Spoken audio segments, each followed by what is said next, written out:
দেখেন আমাদের সোনার বাংলা কিভাবে প্রতারণা করে আপনারা আমার বোকা বানাই টাকা নিয়ে যাচ্ছে। আসলে ছেলেটা বলেছে সত্য কথা যে আমি যদি ভিক্ষা করতাম তাহলে আমার অনেকগুলো টাকা হতো, তো আমি তো ভিক্ষা করে নিয়ে আমি জাদু খেলা দেখায় টাকা নিচ্ছি। তো আসলে ভিক্ষা মানে ভালো মনে ভিক্ষা করে কিভাবে ও তার নমুনা দেখালো। আসলে ভালো লাগছিল, আবার দুঃখ লাগছিল।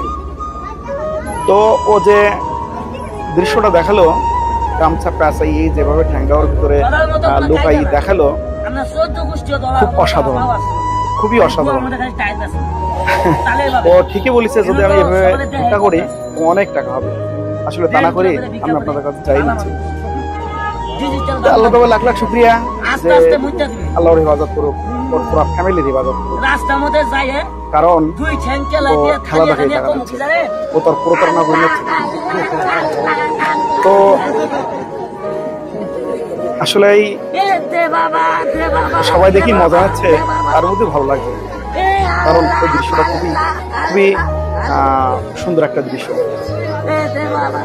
তো আসলে ওর ফ্যামিলির জন্য দোয়া করি, ওর জন্য দোয়া করি আল্লাহ, কারণ যেভাবে খেলা দেখে টাকা নিচ্ছে খুবই অসাধারণ, খুবই অসাধারণ। আল্লাহ হাফেজ।